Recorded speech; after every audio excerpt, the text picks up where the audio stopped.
Suatu pagi, di sebuah hutan, kelinci dan kura-kura bertemu dekat sebuah sungai. Mereka berjemur dan mengobrol. Kelinci mulai membangga-banggakan dirinya sendiri. Kura-kura, kau tahu, aku adalah pelari tercepat di dunia, kata kelinci dengan sombong. Kura-kura tidak suka mendengar kesombongan kelinci. Benarkah? Kurasa aku pun bisa mengalahkanmu adu lari, timpal kura-kura. Kelinci tertawa berbahak-bahak mendengar perkataan kura-kura. Jalanmu saja lambat, mana bisa kamu berlari cepat, kata kelinci. Hahaha, tertawa berbahak-bahak. Sembarangan. Ayo kita buktikan, temui aku besok di sini. Aku akan memakai bulu putih di kepalaku agar kau bisa melihatku berlari di antara rumput yang tinggi itu. Kita adu lari melewati 4 bukit. Siapa yang mencapai bukit keempat lebih dulu, dia yang menang. Bagaimana? Kau berani? Tantang kura-kura kepada kelinci.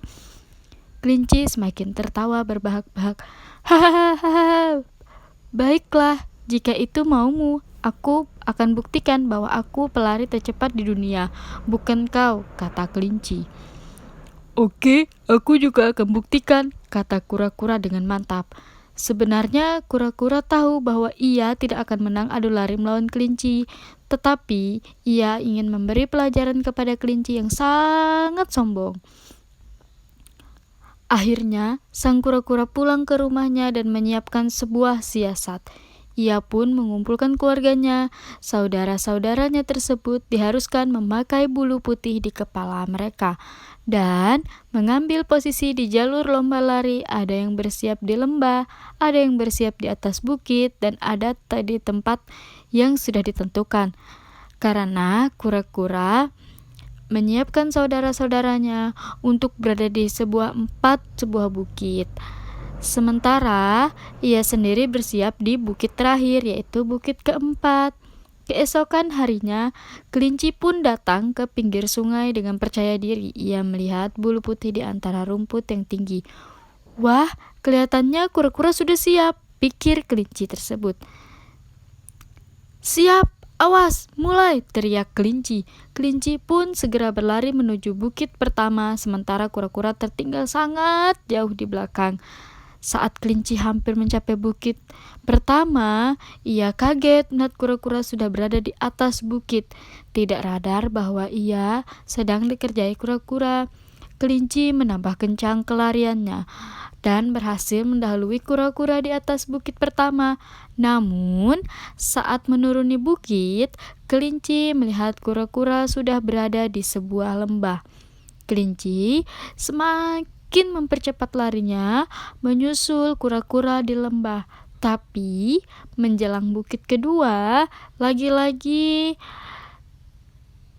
kelinci mendapati kura-kura telah mendahuluinya berada di atas sana. Begitu seterusnya hingga di lokasi ketiga. Kelinci selalu mendapati kura-kura telah ada di depannya di sepanjang jalur lomba. Akhirnya, kelinci sudah tinggal sedikit lagi mencapai bukit keempat, namun ia tertidur di bawah pohon dan tidak lama ia ternyenyak oleh lelap tidurnya. Kura-kura pun pelan-pelan melewati kelinci yang sedang tidur. Kata kura-kura, kayaknya aku bisa menang nih, mumpung kelinci tidur, ucap kura-kura tersebut. Kelinci pun tidak terbangun dari tidurnya. Saat kura-kura udah mencapai titik terakhir, yaitu di bukit keempat, terbangunlah kelinci dari tidurnya. Kata kelinci, kayaknya kura-kura masih jauh nih. Aku mau lebih dahulu untuk mencapai bukit keempat. Tetapi, tanpa kelinci sadari bahwa kura-kura sudah melewati dirinya pada saat tertidur lelap di bawah pohon. Dan kura-kura pun sedikit lagi tinggal ke bukit keempat. Pada saat kura-kura sedikit lagi untuk ke garis finish, kelinci pun terlihat di belakangnya dan kura-kura berjalan perlahan untuk melintasi garis finish. Dan kelinci pun terngenggang melihat kura-kura yang sudah sampai terlebih dahulu dibanding dirinya. Kata kura-kura, "Aku menang, aku menang," seru kura-kura kegirangan. Akhirnya, kura-kura menang karena kecerdikannya. Kelinci pun hanya bisa kebingungan dan malu dan meminta maaf kepada sang kura-kura telah menghina kura-kura. Jadi, pesan moral dari cerita dongeng kura-kura balap lari.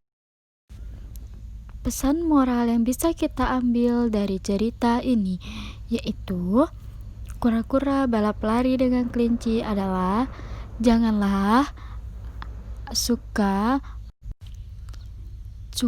sombong atas apa yang kita punya, bahwasanya orang yang sombong akan malu terhadap apa yang telah ia ucapkan kepada orang-orang yang dianggap oleh dirinya yang remeh.